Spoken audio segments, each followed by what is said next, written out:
नमस्कार मित्रांनो, आपल्या सगळ्यांचं स्वागत आहे डबल अकॅडमी पुणेमध्ये। मित्रांनो, या ठिकाणी आपण DSFLचे फॉर्म भरलेले आहेत। ज्यांनी भरले नसतील त्यांना आता काही भरता येणार नाही, त्यामुळे काही टेन्शन घेऊ नका।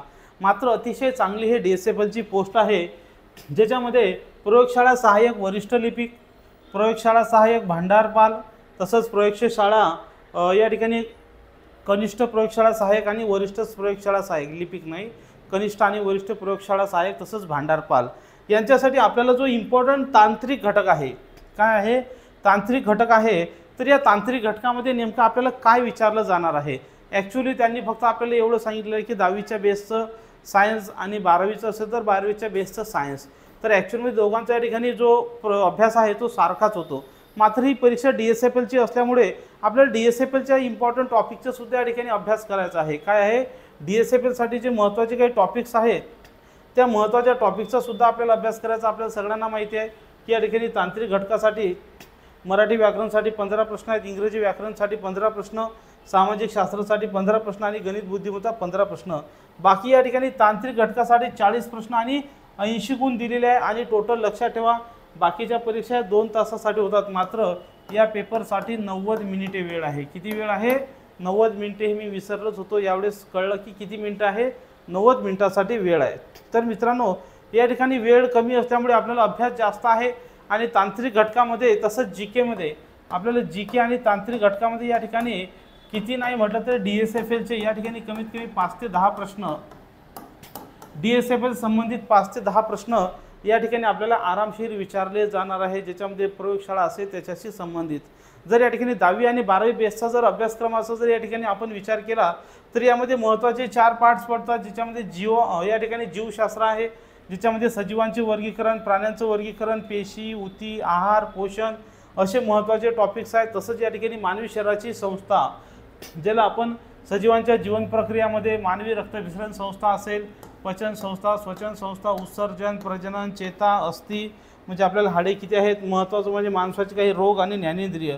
रोगावर जास्त फोकस या ठिकाणी नसणार आहे, तरी मात्र या ठिकाणी काही केमिकल रिॲक्शन्स, तर हे झालं जीवशास्त्र किंवा मानवी जीवन प्रक्रियेसंबंधी आपल्याला प्रश्न येणार आहेत। कारण की आपल्या 10वी आणि 12वीच्या बेसचा जो सिलेबस आहे त्याच्यामध्ये ते घटकं त्या ठिकाणी दिलेले आहेत। तसंच मित्रांनो, या परीक्षेसाठी आपली टेक्निकल बॅचसुद्धा या ठिकाणी आपण सुरू केलेली आहे, ज्या बॅचमध्ये तुम्हाला या ठिकाणी सर्व जुन्या प्रश्नपत्रिका इतर वेगवेगळ्या राज्यांच्या आपण घेतलेल्या आहेत की नेमकं त्या लॅबोरेटरी असिस्टंटसाठी त्यांनी काय विचारलेलं आहे। तर आपण त्या ठिकाणी बघितलं की काही टेक्निकल प्रश्नसुद्धा त्यांनी त्या ठिकाणी DSFLशी संबंधित विचारलेले आहेत। तर या ठिकाणी आपण या बॅचमध्ये काही बेसिक फॉरेन्सिकसुद्धा तुम्हाला लेक्चर्स देणार आहे। उदाहरणार्थ DSFLच्या शाळा कोणकोणत्या ठिकाणी आहे, म्हणजे प्रयोगशाळा कुठं आहे, DSFLची रचना काय आहे, भारतात किती DSFL आहेत, किती CSFL आहेत, केंद्रीय प्रयोगशाळा किती आहेत, महाराष्ट्रातल्या किती आहेत। तर अशी सगळी माहिती आपण या बॅचमध्ये आणि नोट्समध्ये सुद्धा आपण काय अवेलेबल केलेली आहे। तर त्यासाठी आपले PYQ सुद्धा दररोज चालू असतात आणि टॉपिकचे लेक्चरसुद्धा डेली 5 वाजता चालू असतात। PYQ आपण 3 वाजता घेत असतो। तर ही सर्व बॅच या तिन्ही पदांसाठी प्रयोगशाळा घटक, वरिष्ठ प्रयोगशाळा सहाय्यक आणि कनिष्ठ प्रयोगशाळा सहाय्यक तसंच भांडारपाल यांच्यासाठी आपण तयार केलेली आहे। ही बॅच तुम्ही लाईव्ह प्लस रेकॉर्डेड स्वरूपामध्ये आहे। तुमच्याकडे आयफोन असेल तर आयफोनवर बघू शकता, लॅपटॉप असेल तर लॅपटॉपवर सुद्धा या ठिकाणी बघू शकतात। तर आता आपण त्यासाठी तुम्हाला संपर्क करायचा आहे, खाली नंबर दिलेला आहे, डबल अकॅडमी पुणे ॲप आहे आणि नंबर दिलेला आहे। ज्यांना बॅच जॉईन करायची, ज्यांना फक्त टेस्ट सिरीज जॉईन करायची, तर त्यांच्यासाठी टेस्ट सिरीजसुद्धा आपण अवेलेबल केलेली आहे, ती त्या ठिकाणी तुम्ही जॉईन करू शकता।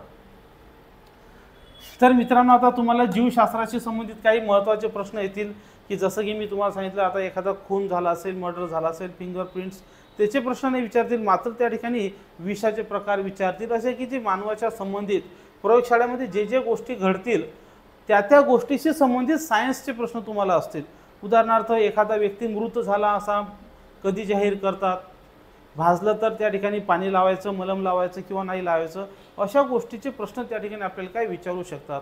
उदाहरणार्थ कम्प्युटर रिलेटेड विचारू शकतात। तर असे टेक्निकल प्रश्न हे त्याच्याशी संबंधित या ठिकाणी विचारू शकतात। तर या ठिकाणी रसायनशास्त्रामध्ये सुद्धा महत्त्वाचा हात आहे, ज्याच्यामध्ये द्रव्य आणि द्रव्याचे वर्गीकरण, नंतर अणूची रचना, मूलद्रव्याची आवर्त सारणी वगैरे वेगवेगळे मूलद्रव्य की ज्याच्यामध्ये आपल्याला टेस्टिंगमध्ये तयार होत असतात। उदाहरणार्थ आता ॲसिड हल्ला झाला तर ॲसिडमध्ये काय असतं हे सगळं आपल्या त्या ठिकाणी विचारलं जाणार आहे। त्यामुळे मूलद्रव्य, त्यांचे वर्गीकरण, कार्बन कंपाऊंड्स, त्या ठिकाणी आम्ल, आम्लारी आणि क्षार तसंच रासायनिक अभिक्रिया वेगवेगळ्या केमिकल्स रिॲक्शन घडत असतात केमिकल लॅबमध्ये. तुम्हाला माहीत आहे फॉरेन्सिक लॅबमध्ये वेगवेगळे 10 ते 12 डिपार्टमेंट त्या ठिकाणी असतात. दारूबंदीचे वेगळे असतात, बॅलिस्टिकचे वेगळे असतात, दारूगोळ्याचे वेगळे असतात, DNA चे वेगळे असतात, पॉलिग्राफ टेस्टचे वेगळे असतात, बॅलिस्टिकचे वेगळे असतात, डॉक्युमेंट्सचे वेगळे असतात. तर असे 12 डिपार्टमेंट्सशी संबंधित या ठिकाणी आपल्याला सर्व ते प्रश्न विचारणार आहेत. तर त्यामध्ये तांत्रिकमध्ये, केमिस्ट्रीमध्ये तुमचे एवढे टॉपिक्स आहेत.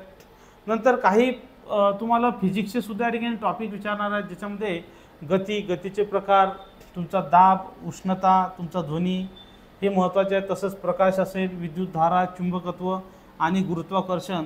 तर असे महत्त्वाचे टॉपिकसुद्धा त्या ठिकाणी आपल्याला दिलेले आहेत. तर आपण या ठिकाणी काय केलेलं आहे, तुमच्या परीक्षेसाठी जवळपास 2000 MCQ तयार केलेले आहेत टेक्निकलचे. किती? 2000 MCQ टेक्निकलचे तयार केलेले आहेत, की जेणेकरून तुमचे 40 प्रश्न हे या प्रश्नाच्या बाहेर गेलेच पाहिजेत नाहीत. काय गेले नाही पाहिजेत? तुमचे 40 प्रश्न या प्रश्नाच्या बाहेर गेले नाही पाहिजेत नाहीत, अशी आपण व्यवस्था करून ह्या टॉपिकच्या नोट्स जेवढे तुम्हाला मी या ठिकाणी 22 टॉपिक दिले, या 22 टॉपिकच्या नोट्स प्लस फॉरेन्सिकच्या नोट्स तुम्हाला या बॅचमध्ये भेटतील, प्लस